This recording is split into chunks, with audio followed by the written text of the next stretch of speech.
Cumprimento a todos com a graça de nosso Senhor Jesus. Vamos dar aí continuidade à série Demolindo a Doutrina do Juiz Investigativo de 1844. Já fiz 3 vídeos, onde apresentei como surgiu essa doutrina, como ela foi pregada e depois qual a reação de Guilherme Miller. Hoje eu vou falar sobre o remendo da decepção. Então, o subtítulo aí desta série é o remendo da decepção. Após a humilhação que a mensagem adventista passou, isto é, pregou para algumas datas que Jesus viria, até que a data de maior ênfase foi o ano de 1844, especificamente no dia 22 de outubro. O Senhor Jesus não voltou, claramente, humilhando esses falsos profetas. Louvado seja Deus pelo arrependimento de Guilherme Miller. No entanto, o estrago foi feito e já um grupo grande havia se apegado. Como eu mostrei no vídeo anterior, ele rejeitou as posteriores formatações, inclusive rejeitou não só a doutrina do juiz investigativo, como também rejeitou o ministério profético de Ellen White. E agora, os decepcionados ali, após o horário esperado, Jesus não voltou, mas surge na história adventista um personagem que era seguidor e cria na mensagem de Guilherme Miller, de nome Irã Edson. Irã Edson, ele, após a decepção, ele inconformado, começou a questionar diante de Deus o que tinha acontecido, enfim, E logo em seguida, logo no outro dia, a data tão esperada, Irã Edson afirma que teve uma visão. Ele passa no meio de uma plantação, de um milharal, e ele tem ali uma visão.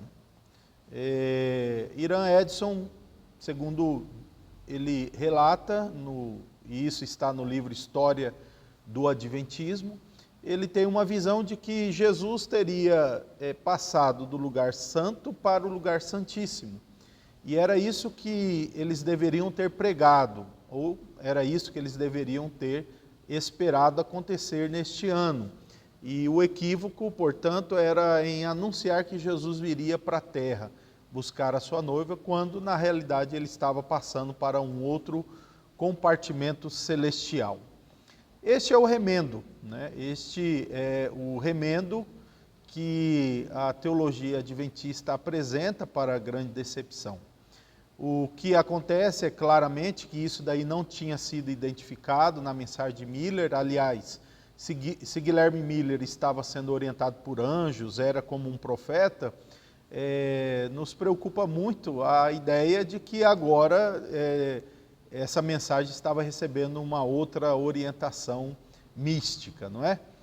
Mas ainda Irã Edson não concluiu todo o remendo, mas ele deu o pontapé e, sem dúvida nenhuma, Irã Edson é aí, digamos, o pai da nova formatação da doutrina de 1844.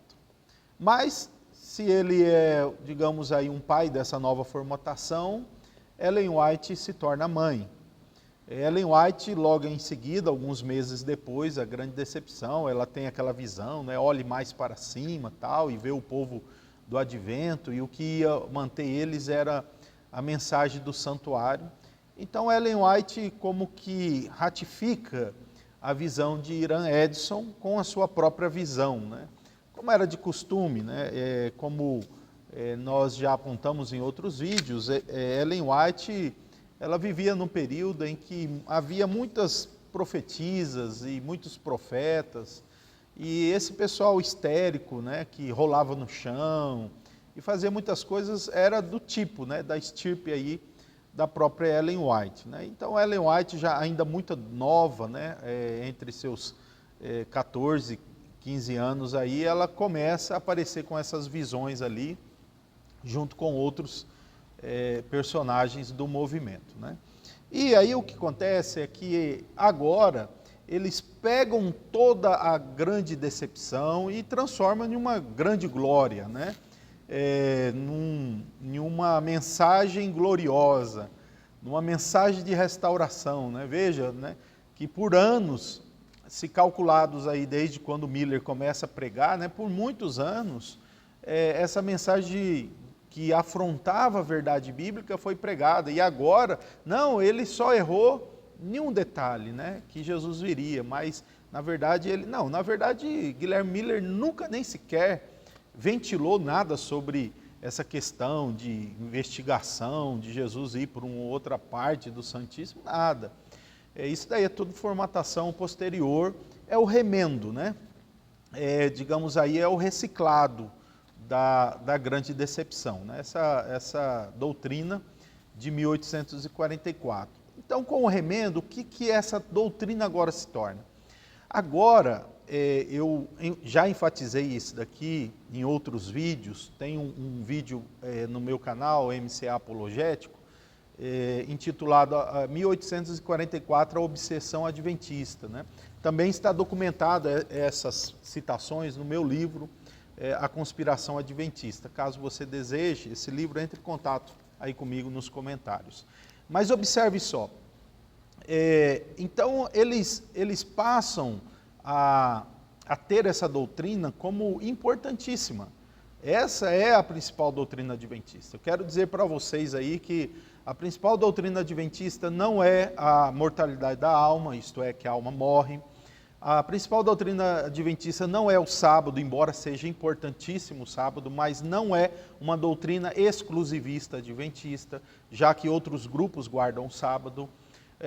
Também a reforma de saúde, né, tanto os mormons e alguns antigos puritanos também já trabalhavam com alguma preocupação relacionada à saúde. Nós encontramos isso mesmo nos escritos lá atrás de Baxter, do próprio John Wesley, enfim, e de outros movimentos sectários. E Ellen White só entrou aí no embalo de outros. Então, assim, as doutrinas exclusivistas adventistas são duas. As quais são, né? E quando eu falo doutrina, são aspectos de importância. É a doutrina de 1844 e a crença em Ellen White. Todas as demais você pode encontrar aqui ou ali em algum grupo religioso. Talvez não com a ênfase que eles dão, no sentido de dizer que por causa dessa crença eles são a restauração da verdade. No entanto, é encontrado em outros segmentos religiosos. Mas essas duas, né, 1844 e Ellen White, são doutrinas exclusivistas da fé adventista. E sobre essa doutrina de 1844, depois da grande decepção, o remendo fez com que o rasgo fosse mais importante, né, do que o próprio pano, né? E agora o que se destaca é que essa é uma grande doutrina, muito especial.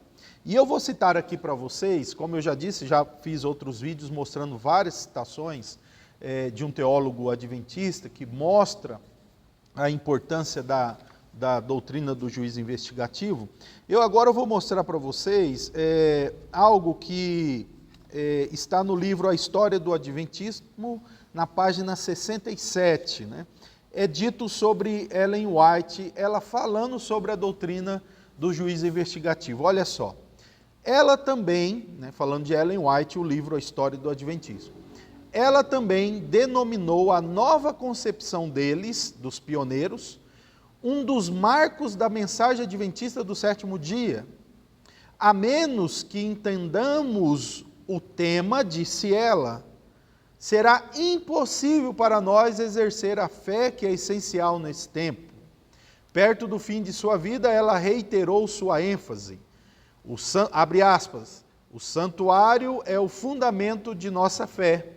O santuário é o fundamento de nossa fé, disse Ellen White, aqui transcrito no livro A História do Adventismo. Você notou aí que a menos, disse ela, Ellen White, que se entenda o tema, isto é, a doutrina do juízo investigativo, será impossível exercer a fé que é essencial para o nosso tempo. Ou seja, se realmente você quer enfrentar os últimos dias e as provações que virão, você precisa crer que Jesus entrou no Santíssimo no dia 22 de outubro de 1844 e a partir daquele momento começou a investigar a vida dos crentes, dos mortos, os que haveriam ser salvos ou não, né? Ou seja, o remendo se tornou uma importante doutrina, o remendo se tornou mais importante do que o próprio pano, né?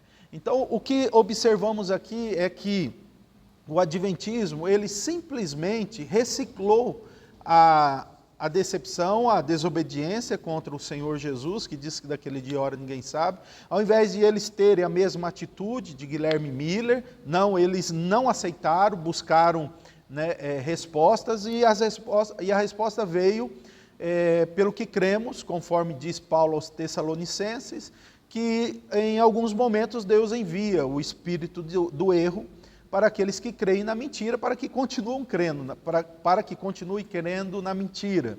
E é isso que aconteceu, né? A visão de Irã Edson, se é que aconteceu, e a visão de Ellen White, se é que aconteceu, são todos de providência ou de procedência maligna, e a providência divina apenas permitiu que eles fossem enganados, já que eles desejavam continuando crendo na mentira.